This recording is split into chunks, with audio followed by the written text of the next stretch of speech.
All right. Do speakers have to have a book? Short answer is no. Long answer is, hey, stick around and watch the rest of this video. In fact, make sure that you get subscribed to our YouTube channel. We go live whether or not we're in the office or in our virtual office. This is happening every single day, and we're talking business of speaking. Now, many speakers come to me and they say, Tim, I would love to speak, but I need to write my book first. Got to get my book written first because speakers need to have a book. And the answer to that, my advice that I give to that is not necessarily, and not necessarily just yet, right? So I think a lot of factors go into whether or not a speaker is going to decide to write a book and release a book. And this also goes for other products, right? I was at a marketing conference for speakers one time, and we're talking about other products and other ways that we can add value to our clients. And somebody raised his hand. He said, you know what, can I just speak and then get off the stage and then go to the next city and then speak and then get off the stage? He's like, why do I got to do coaching and consulting and training and workshops and break? I just want to do my keynote and then I want to fly to the next city. And that is certainly a possible business model if that's what you want to do, right? So for me, I like having the option of doing a few things with my products, right? Number one, I get to spread the message wider, right? It allows me to just not have to go and stand on a stage and speak, but say, hey, go through this online course or read this book.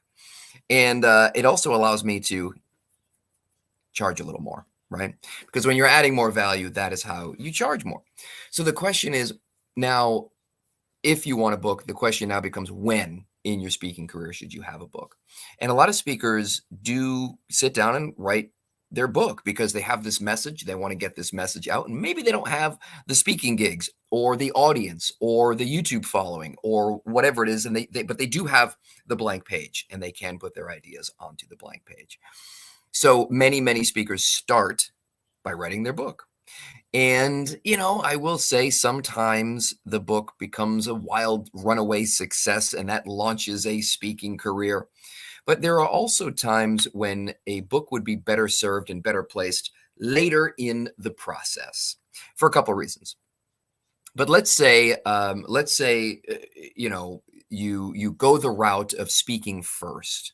Well, what you're going to get is you're going to get data and information from your audience members. See, this is, to me, the big takeaway of this video. Here it is. Listen close. Let your audience ask for what they want. And then all you got to do is create it and deliver it, right?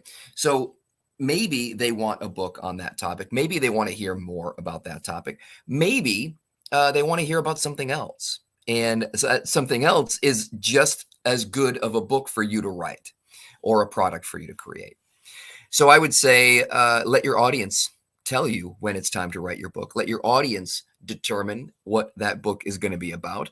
And, sometimes I even let my audience help with the title. So for me, I will say this. I would never have gotten published with Penguin Random House, that book, Magic Words right there, without having 120 speaking gigs on the calendar that year that I was able to take to the publisher and say, hey, listen, this is how I'm going to market this book, right? I've already got the speaking tour. I'm already doing the dates. I'm already busy. I'm already booked. And similarly, having spoken to that many audiences really allowed me to get feedback and say, okay, what are they responding most to? What messages are resonating the most? What do people really seem to lean in and want to hear more about? And that's the kind of stuff that went into the book. So that process I've done with other books as well. And I will say this, when I've veered from that process, like the book 4 Levels of Influencing People, or FLIP for short, it was basically a collection of blog posts and just ideas and content that I wanted to put together and put out. And it just wasn't as successful or effective of a method. So market first, product second. That is the cardinal rule of business and marketing. Market first, product second. In other words, don't sit and dream about all the wonderful books that you can create and write. Think about who's going to read these books. What do they want to read? And that is informing my next book, which is actually not even gonna be a book at all, but rather something that is more digestible, more distributable, and more in line with the palate of modern audiences and readers today.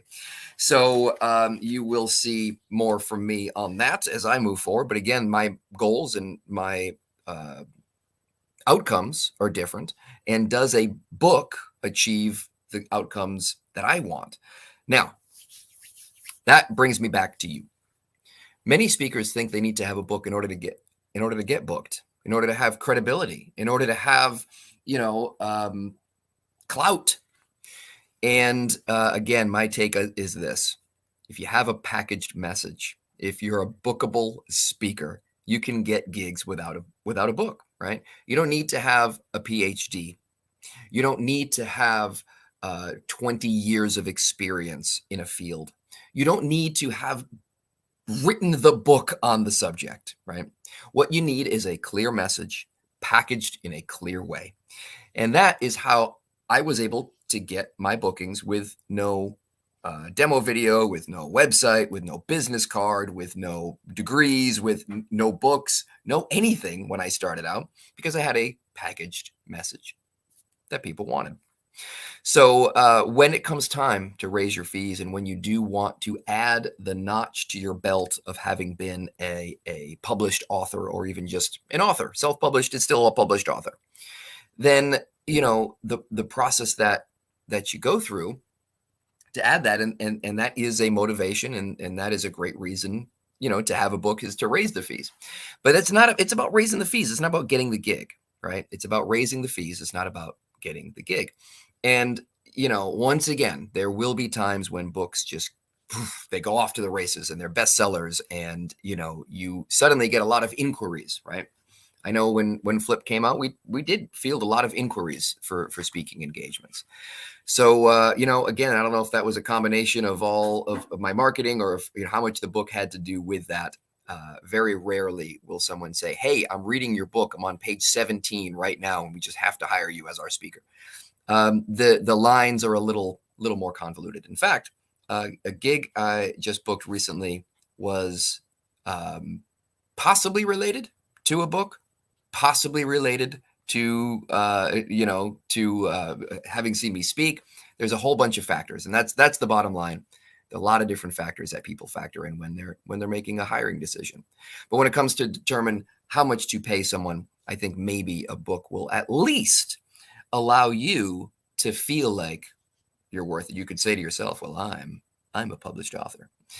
So yeah, that's how speakers, I think, are one of the best ways to use books is as credibility builders after you're already speaking, right? So credibility builders to raise your fee.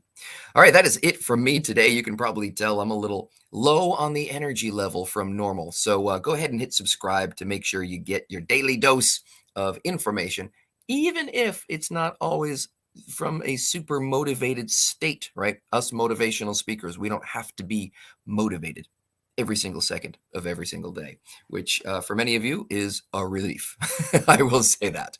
All right, so that is it from me for today. We'll speak soon, tomorrow, in fact.